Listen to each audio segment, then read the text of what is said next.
और राज भाई कैसे हालचाल है? बहुत बढ़िया है। बाइबल पढ़ते हो क्या? बाइबल नहीं पढ़ता मैं। क्यों? वो नहीं समझ में नहीं आती हाँ से क्या पढ़ना। बाइबल समझ नहीं आती। इतनी सारी किताबें हैं, आपको नहीं मालूम आप किस प्रकार से इसे पढ़ें और किस प्रकार से शुरू करें। हाय, प्रेज द लॉर्ड। मेरा नाम है पास्टर बादल आनंद। इस वीडियो के माध्यम से हम आपको बताएंगे कि आप किस प्रकार से बाइबल की पुस्तकों का अध्ययन कर सकते हैं। बाइबल सिर्फ धार्मिक पुस्तक नहीं है, परंतु ये एक जीवन की पुस्तक है।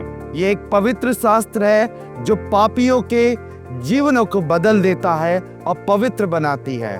जब हम उत्पत्ति पढ़ते हैं तो हम जान पाते हैं किस प्रकार से परमेश्वर ने इस सृष्टि की रचना करी, किस प्रकार से इस सृष्टि में पाप आया और हम सब उस पाप के द्वारा पाप की संतान ठहराए गए।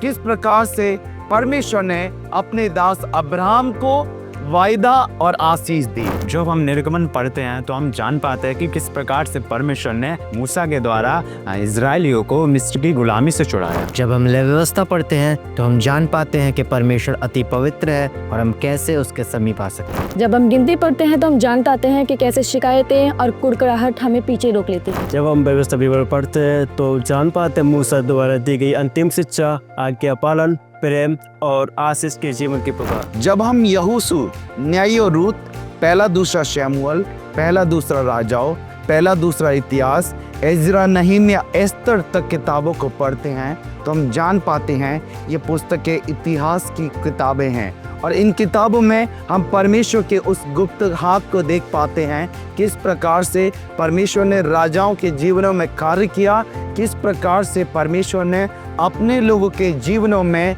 अपने हाथ को बढ़ाकर कार्य को किया और परमेश्वर ने अपने लोगों के हाथों के कामों को विफल होने नहीं दिया। जब हम अय्यूब की किताब को पढ़ते हैं तो हम जान पाते हैं कि किस प्रकार हम अपने दुखों में परमेश्वर के साथ विश्वास योग्यता के साथ चल सकते हैं। और जब हम भजन संहिता की पुस्तक को पढ़ते हैं तो हम देख पाते हैं कि परमेश्वर आंसुओं को भी आनंद में बदल देता है और इन भजनों से हम आराधना, स्तुति, प्रार्थना के बारे में सीख पाते हैं। जब हम नीति वचन पढ़ते हैं तो जीवन की व्यवहारिक ज्ञान की पुस्तक और बुद्धिमत्ता की पवित्रता की शिक्षा को प्राप्त करते हैं। जब हम शब्दोपदेशक पढ़ते हैं तो हम जान पाते हैं कि परमेश्वर ही जीवन का आधार है। श्रेष्ठ गीत में हम प्रेम और समर्पण के गीतों को पाते हैं। जब हम यशायाह, यिर्मयाह, बिलाप गीत या इश्क, दानिएल की किताबों को पढ़ते हैं तो हम इसमें जान पाते हैं कि ये पुस्तकें जो हैं भविष्यवाणी की पुस्तक है और हम इसमें भविष्य की आशा, न्याय और प्रभु यीशु मसीह के आगमन के बारे में सीखते हैं। जब हम होशे, योएल, आमोस, ओबद्याह, योना, मीका, नहूम, हबक्कुक, सपन्या, हाग्गे,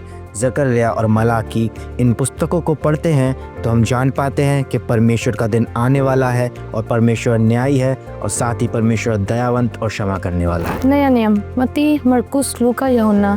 जब हम इन पुस्तकों को पढ़ते हैं तो यीशु मसीह का जीवन, सेवा, मृत्यु और पुनरुत्थान को देख पाते हैं और साथ ही देख पाते हैं कि यीशु ही उद्धार का मार्ग है। जब हम प्रेरितों को देखते हैं तो हम जान पाते हैं कि कैसे पवित्र आत्मा के द्वारा कलीसिया की स्थापना हुई और सुसमाचार का फैलाव हुआ और साथ ही साथ हम देखते हैं कि ये पुस्तक हमें प्रेरितों के विश्वास के और मिशन की प्रेरणा भी देती है। जब हम रोमियो, पहला दूसरा कुरिन्थियों, गलातियों, इफिसियों, फिलिपियों, कुलुसियों, पहला दूसरा थिस्सलुनीकियों, पहला दूसरा तीमुथियुस, तीतुस, फिलेमोन की पत्रियों को पढ़ते हैं तब हम जान पाते हैं कि अब हम कामों से, व्यवस्था के कामों से धर्मी नहीं परंतु विश्वास के द्वारा धर्मी ठहराए गए हैं और प्रभु यीशु मसीह के लहू के द्वारा हम अनुग्रह के अधीन हैं। जब हम इब्रानियों, याकूब, पहला दूसरा पत्रस, पहला दूसरा तीसरा यूहन्ना और यहूदा इन पत्रियों को पढ़ते हैं तो हम विश्वास के बारे में जान पाते हैं और जान पाते हैं कि यीशु मसीह हमारे विश्वास का कर्ता और सिद्ध करने वाला है और हम जान पाते हैं कि यीशु मसीह के लहू के द्वारा हमारे उत्पत्ति से लेकर आगे भविष्य में होने वाले पापों की क्षमा हमें दे दी गई है और हम जान पाते हैं कि ये सताव में कैसे स्थिर रहना, प्रेम में कैसे चलना और विश्वास में कैसे रक्षा करना। जब हम प्रकाशित वाक्य पढ़ते हैं तब हम अंत की महिमा और यीशु मसीह की विजय को देखते हैं।